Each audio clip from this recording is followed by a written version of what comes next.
And congratulations on your latest patent. Well, thank you very much. The patent has taken me several years. This is my 5th patent. The first 4 were written by the lawyers for the companies that I've worked for. This one I did myself and found a book, Patent It Yourself. I followed what the book instructed as far as the artwork, the claims, and the description of the invention. Filed it, and a couple of years later, the patent examiner calls and says, I want to talk to your patent lawyer to clarify some claims. And I realized that I was in over my head, and I went and hired a patent lawyer. So now the patent office has awarded the Yankee Diesel patent to me. Now, Yankee Diesel is quite a unique name. How did you come up with it? And living here in Virginia, I thought of Rebel Diesel or maybe Confederate Diesel, and it just didn't sound well.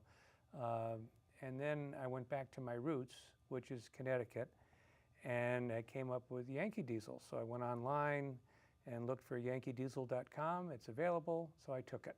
Great. So you are a Yankee at heart. A Yankee at heart here in Virginia. But both of my grandparents are from Connecticut. Both of my grandparents worked in a diesel engine manufacturer called Palmer Diesel in Greenwich, Connecticut. And these two men liked each other. Grandpa Valesber, he worked in the foundry. That's where they poured the metal into the castings to make the engine block. And these cast parts were then sent to the machine shop where Grandpa Howard used to do some of the machining. This was a big factory. There was like 500 people that worked there. And these two men lived in the same town. They liked each other, and they put their children together, and voila. My father, who was the son of a machinist, was initially a machinist. And then eventually he started his own business, which wound up being repair cars. So as the son of a machinist, I lived in a house full of tools. So all my toys were tools. Some were real toys, like Tinker Toys, which today is the equivalent of a Lego.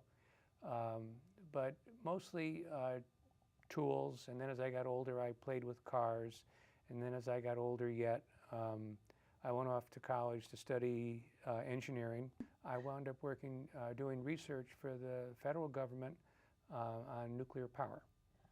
So it sounds like machines are in your blood, but this is a totally different realm for you. So how did you come up with the idea? I saw a research paper about a man, a diesel engine designer, who wanted to make a more efficient engine. But diesel engines really haven't changed for the past 100 years. It's basically a piston moving backwards as the combustion gases expand. And this man found a secondary chamber where the combustion gases could then further expand to produce more power. But it seemed as if he was taking a very difficult approach. He was like using his right hand to reach into his left pocket. I took a completely open book. What could I do to make it easier and more efficient? And because I went with a different route, I got rid of many of the things that are traditional engine. My engine's very different. Now, how is it different? Because can you define any of those? The biggest difference is, for the past 100 years, an engine has got a piston that it moves and turns a crankshaft. And when that happens, it limits the area within the engine where the valves are that allow air to enter and combustion gases to leave the combustion chamber.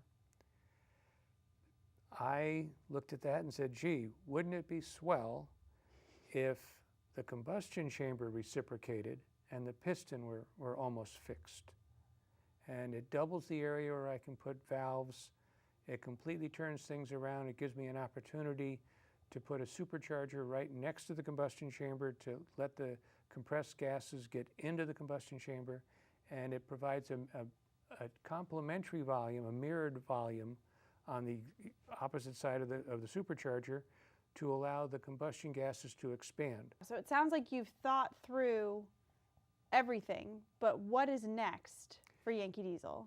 Well, I've been working on this for 5 years. I have built 9 models of this engine. Now, these are tabletop models that demonstrate the motion and how you would build such a thing. I would have to replace the plastic and aluminum that are using today with steel. In fact, I've even put in compressed air to simulate combustion gases, and I've run the engine on compressed air. And the next step for me would be if I could hopefully get some research money to actually build and demonstrate one, because a running model would take away any guesswork of whether this is just another idea or it really will run. So that's where I'm at. I need a team of people and a bucket of money to bring this to fruition.